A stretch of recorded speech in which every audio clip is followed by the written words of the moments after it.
You guys already know. Reaction video, SCP. Some of you, not all of you. I don't say some of you. Like 1 to like 12 of you guys. Want to see other thing than SCP. I'm telling you guys. Let me know in the comment section. Let me know what you guys want to see. Give me the link. And I'll check out the video. If it's not copyrighted, you know what I mean? I'm not trying to lose my channel too fast, man. I'm not trying to speak on nothing, you know what I mean? I'm not trying to speed run to get copy strike, speed running to get banned on YouTube quick. I'm not doing none of that. I'm playing safe, boy. You know, I just woke up. Not really. I haven't just woke up. I've been awake. I woke up for him in the morning. I've been editing. I posted OPL video. I finished editing and all that. I'm also almost done editing my Shindo video. And right now I'm recording my reaction video to this SCP video. So, yeah. Oh yeah, I got cup, it's green. Yeah, I realized like in the last second, oh wow, I got a green cup, my green screen. I'm watching right now on my screen. Yeah, I could make myself go invincible, low-key. I don't know. Let's get this quick. I'm wasting time out here. The intro is already almost 2 minutes long. Reacting to SCP-446, Human Mannequin. You guys already know about your boy, Dr. Bob. Fire. The way he does the story, and then the way he explained the SCP right after the story. Fire. We actually did the Human Mannequin SCP reaction. I don't know if this is the same one. The one that could actually turn people to like actually mannequins with like its blood and all that become contact into you. And mostly go after boys. No, I mean girls. But for like boys and love boys. Girls they go after and kill them, or for boys that love them. If I remember. Fine, just start the video. I'll talk way too much. It started with a woman. We'll call her Valerie. It doesn't matter whether or not that it's her real name. Damn, she thick. Now stop. Since her real Let me name stop. I'm lost, joking. even to herself. Valerie was a young woman, but what many would describe as a very old soul. Okay. She'd been to strange places, seen awful things, and gotten in touch with that's some dangerous stuff. people. Like a lot of people with hard lives, Valerie tried to find relief wherever she could. Partying, gambling, buying herself expensive things. After all, she was here for a good time, not a long time, and she wanted to eke out any pleasure she could while she was still able.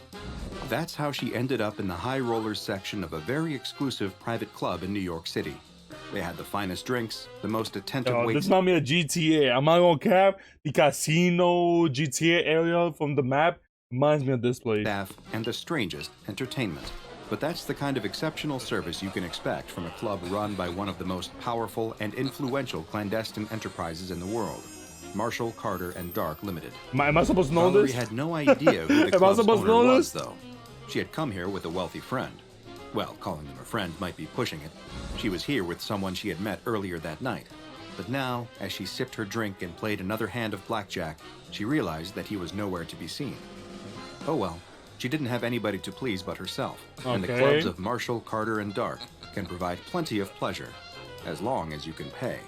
Valerie's problem was that she didn't have the money to keep living large off of their largesse, and she was about to get a rude awakening as to just how much these mysterious businessmen value their bottom line. If she took a second to think about it, she may have noticed she was out of place among the rest of the clientele. Wealthy businessmen and shady moguls in fine suits. What kind of casino you went to, man? Every corner you see, everywhere that you look around, that these kind of people, like what kind of casino? I'm telling you, the moment I come in there and everything, like I have this weird vibe, this feeling. I see everywhere, like, oh, rich people there, dangerous people there. They look like the mob. I'm getting this out of the mad quick, man. The second I step into it, I'm leaving. Oh, I left my wallet. I'm telling you. What was a girl like her doing in a place like this? Unless, of course, she was here to fulfill another purpose entirely. Eventually, a bill was presented to Valerie. Yeah. Oh, this isn't for me, she told the waiter. My friend is taking care of everything. When she went to motion towards the wealthy man who had brought her here, she realized that he was nowhere to be seen. I'm afraid the gentleman I believe you're referring to left some time ago. That's tough. Valerie was... they probably killed him. I'm sorry. They probably killed him. Was disappointed, but this kind of thing had happened to her before. She reached for her purse. It looked like she'd be paying for herself that night. All right, how much do I owe you? She said as she grabbed a handful of chips from her stack. I'm afraid you might be a little confused, the waiter told her. eyeing what at most could be a couple $100 in casino chips. Are you not aware of what you're drinking?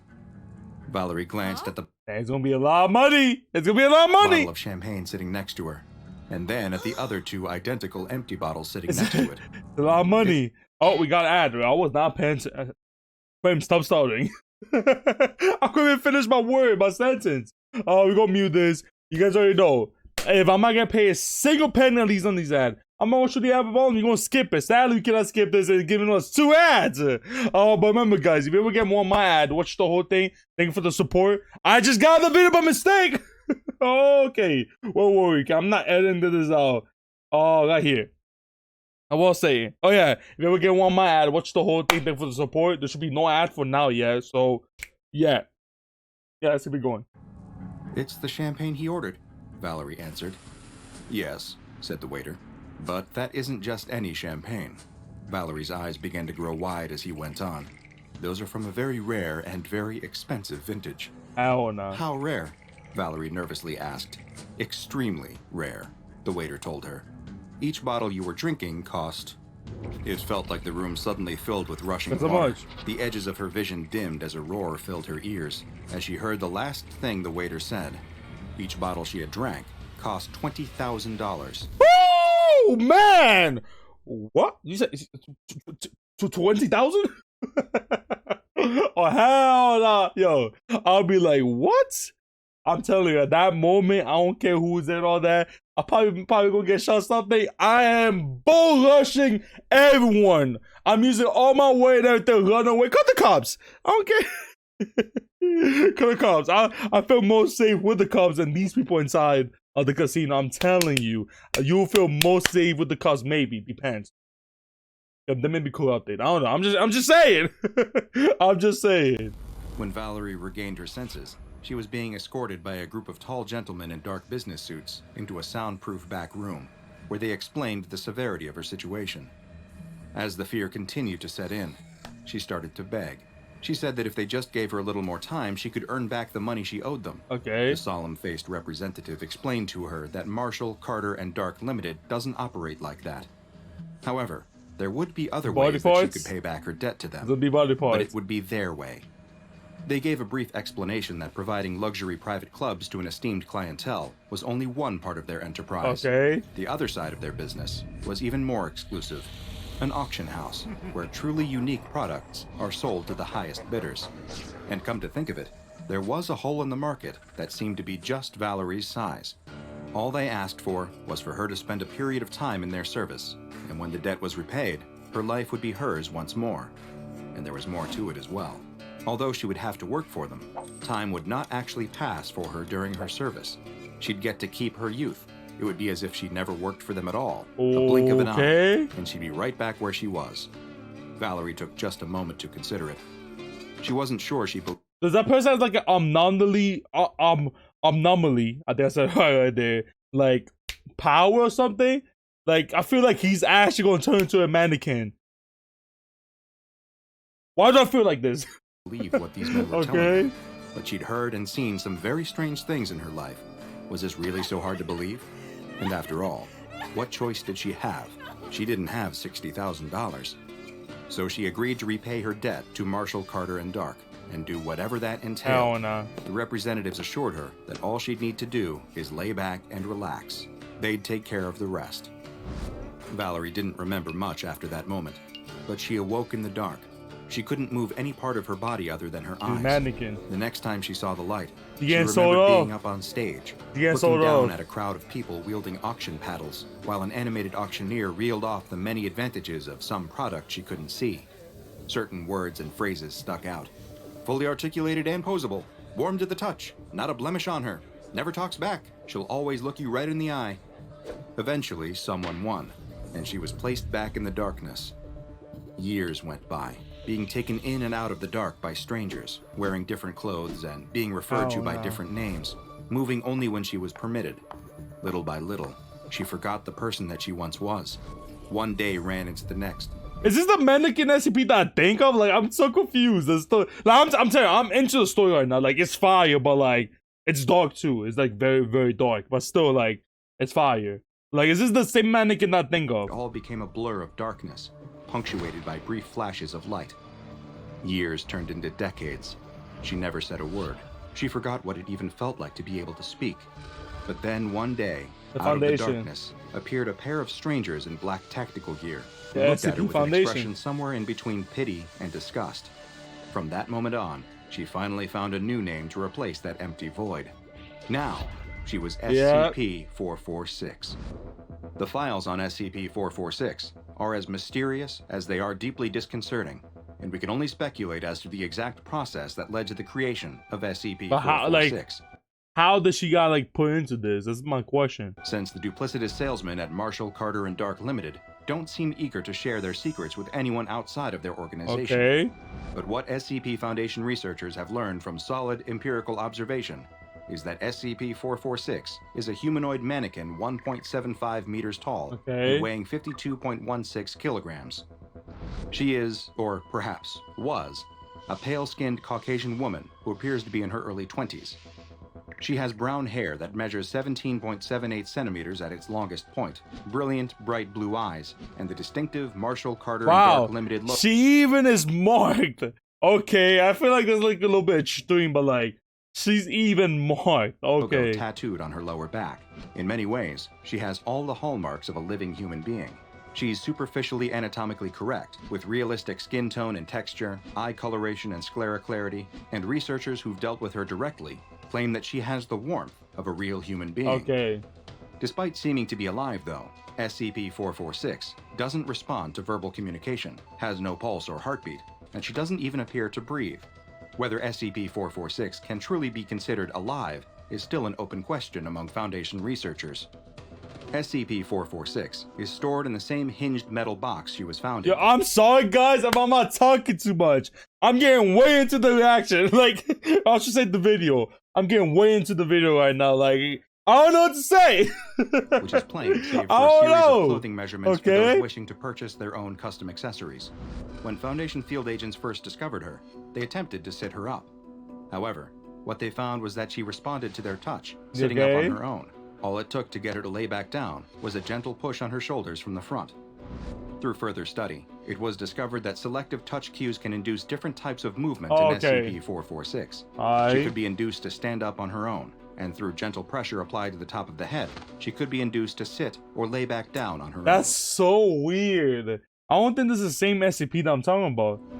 You may have also noticed the somewhat uncanny quality of SCP-446's eyes. Please don't be alarmed. It isn't anything out of the ordinary.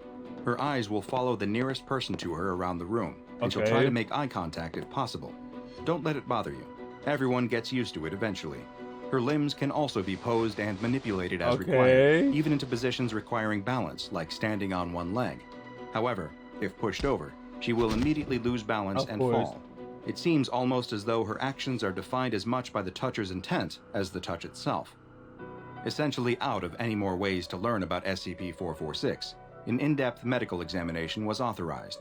Given the humanoid nature of 446, the doctor conducting the examination decided to proceed in a manner similar to the kinds of autopsies given to non-anomalous human corpses. The doctor noted being disturbed by the fact that 446's eyes kept following them, even as they prepared the tools for the autopsy. They also remarked on the almost freakish clearness of the subject's skin. There wasn't a single detectable mark or blemish, almost like a porcelain doll. There was no rigor or livor mortis, nor any signs of damage or injury to the body. Examination of the mouth revealed an obstruction at the top of the throat, a metal plate fixed to the back of her mouth, bonded to the flesh on all sides. The plate shifts slightly when touched, but couldn't be removed. Similar plates had been installed in the ear canals, nostrils, and all other body orifices, as if to ensure that nothing can enter or exit 446's body. The doctor then moved on to the internal examination of SCP-446, beginning with a number of X-rays. Yo, this is crazy! Masses inside 446's body, covering major organs such as the heart, brain... Man, she really being preserved? Like, yo, her whole body's being preserved, huh? And wow. Kidneys and liver. Dissection revealed these masses to be boxes of various shapes and sizes, constructed from the same metal that comprises the obstructive plates. These boxes are connected to the corresponding organs through a series of wires and tubes. What am I watching? The doctor notes that neither their scalpel nor their wire saw could cause any meaningful damage to the boxes, and that it's possible the boxes not only keep the body preserved, but also allow for its limited set of movements. Certain barriers presented themselves during the dissection process, both physical and psychological.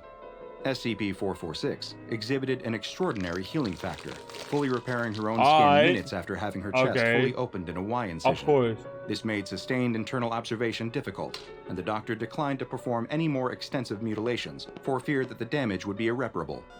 This limited the progress that could be made in the procedures overall. However, it wasn't the worst thing to occur during the dissection. What happened? The doctor noted that SCP-446 stared at them the entire time while they were making incisions into the body, making them extremely uncomfortable. And during the several-minute healing process of the Y incision in her chest, SCP-446's mouth moved, as if speaking silently the I also said most cord. entire time. The doctor left a note that this may suggest a level of sapience in 446, though nothing could be proved conclusively on that front. The file for SCP-446 is a relatively sparse one, given the minimal containment requirements of the anomaly. Between studies, she is simply kept in her box. There has, however, been one notable incident involving SCP-446, documented by Foundation researcher Dr. Sunderland back in 2010. Oh, I got an iPad. The event, labeled Incident 446-1, took place in Storage Room 6. In the interest of preserving the anomaly's modesty, she was dressed in a standard D-Class uniform before being placed back into her box for the night. Of course. A guard reported a strange thumping noise later that evening and investigated himself and found it was coming from the inside of SCP-446's box. Dr. Sunderland was called in at this point and oversaw the opening of the box. It turned out that SCP-446 was repeatedly attempting to rise to a sitting pose inside the box and was banging her head against the lid. Finally freed, SCP-446 rose to her feet of her own volition for the first time since the start of her containment. She assumed a strange pose, her head bowed and her wrists touching above her head, as though her hands were bound at the wrists, or she was This one she was begging from the beginning. Praying or begging. Her facial expression also shifted for the first time, taking on a look of sadness and fear. Dr. Sunderland was able to make SCP-446 return to a more neutral standing position, but nothing could make her permanently assume the laying position again until the D-Class uniform was once again removed. There's still not a confirmed explanation as to why exactly this happened, but the answers may be too horrible to even consider. For this particular anomaly, which has been given the Safe Class designation... Yeah, of course, it's not... I don't see nothing there. So this is not the same... So this is not the same mannequin. I was thinking about something else, a different mannequin. You guys know what mannequin I'm talking about. Perhaps the kindest thing to do is leave her in the box. That's at least a more humane fate than whatever Marshall, Carter, and Dark had planned. Now go and watch another entry from the files of Dr. Bob, like you always have something in the end. SCP-054, the Water Nymph, for another SCP that the Foundation has gone to great lengths to try and better understand. And make sure you subscribe and turn on notifications so you don't miss a single anomaly as we delve further and further into the SCP Foundation's classified archives. That was something cool. I'll tell you, that was fire. It's pretty cool. But like, wow, I just want to know more. Like, really, this was dark. This SCP is dark. Like, the backstory of this SCP is very, very dark. Like, wow. Okay. But you guys already know it. It's already the end of the video. Time for me to conclude this already, man. Come on, man. It's been like almost 20 minutes already. Guys, remember, hit the subscribe button. Go to 5,000 subscribers. Come on, guys. We almost there. I actually said halfway there. You guys will hit the like button too, you know, until it's supposed to mean even more. Turn on the notification, become an early game, which makes me in the comment section first, which brings me to the comment section. Go to my game to play. It does not do a whole Bloods game. Go to my video to react to, but please link the video in the comment section. It'll be easy for me to find. Or couldn't be like, hi, how you doing? I will always try to reply back to you guys. Damn, I'm starting. But yeah, that's pretty much it. It's your boy Frame out.